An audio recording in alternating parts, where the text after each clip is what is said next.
Here with this week's episode of Tips for Work and Life. It's all about getting your resume noticed and how to get it noticed in 5 seconds guaranteed. So today what we're going to do is we're going to talk about how do you get the resume noticed?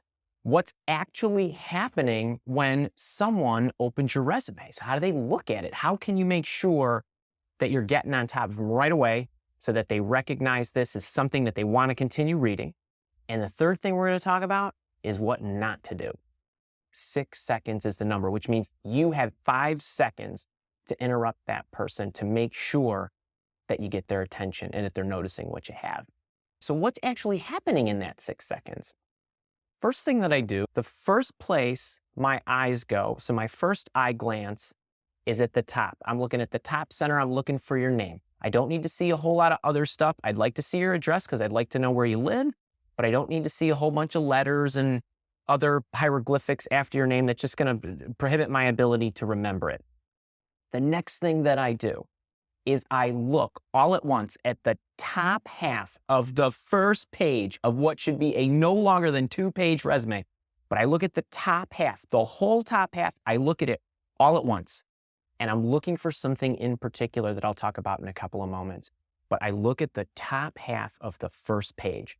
Then what I do is I go down the left column and I start to look for which organizations or which companies you've worked for. I care way more about the companies you worked for than the particular positions that you've held within them. I care more about the company. But if I have to look for it, that frustrates me. So I go down the left column. Then what I do is I go to the next page and I look at the entire second page all at once, only to let myself know, or I'm really looking for just what's on the page. Is it a little more work history? Is it your education? Is it your volunteer programs or activities or other credentials or things that the boards you sit on, whatever it might be? If you have a third page, it's just going to upset me. It frustrates me because you don't respect my time. So now that you understand how I look at the resume, now all of that took me about 6 seconds. It really took me about 6 seconds. If the resume is shorter, it might even take me less time. So based on what information you have there will tell me whether or not I want to read more. Based on the headline, wow, this dude is promising me resume glory in 5 seconds. I'm going to check it out. So there was a headline that got your attention, that caused you to click, that caused you to get here. So where does the headline go? At the top of the front page. It's the first thing that they're going to see. So you need to, in a few seconds, entice them to want to read more. So that's the real estate that's the most prime. You've got to show them how you add value, how you can add value to their life, how you can add value to their company, where it is that you've been, what it is that you've done, all at the top. But I tell you exactly what you have to put up there. 2 great things: a career profile that in aggregate shows your entire career in a paragraph or 2.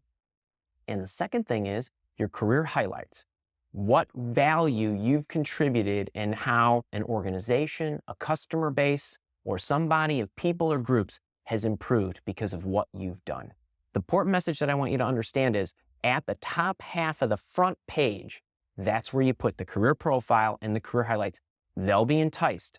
And what that will do is it will help you share with them immediately who you are. You'll give them a picture of you in their mind, and you'll avoid some things I don't want you to do. So there are 3 really big don'ts. As I mentioned, this is the most prime real estate that you have to entice the employer to keep reading. Do not, under any circumstances, put an objective statement.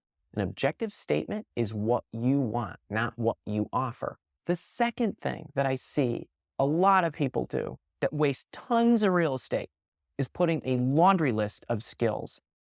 But if you put a laundry list of skills that are really generic, like leadership, project management, detail-oriented, hardworking, good communication skills, no one cares about those.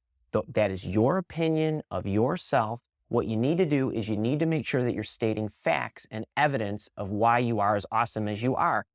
The person who's looking at the resume isn't going to take your word for it. They want to see some hard evidence, at least on paper, of what you bring to the table. Don't waste any of that upfront area talking about these generic skills. If you have some really discrete skills that are really good, their certifications, their training programs, things of that nature, Just put them at the bottom of your resume on the second page. It's a great spot for them.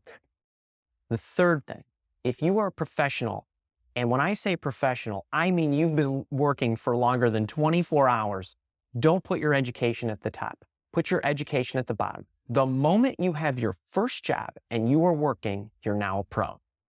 Take that education, move it to the bottom of the resume, wherever that might be, bottom of the first page, bottom of the second page, middle of the second page, doesn't matter. But put the education there. Education is great, but we don't want you consuming the top portion of the resume, the most prime real estate with education, unless you are a college student. Moral of the story is you want to make sure that you're taking the top half of the front of your resume and putting in a career profile that's an aggregation of who you are and what you've done, as well as 3 major valuable contributions, the ones you're most proud of,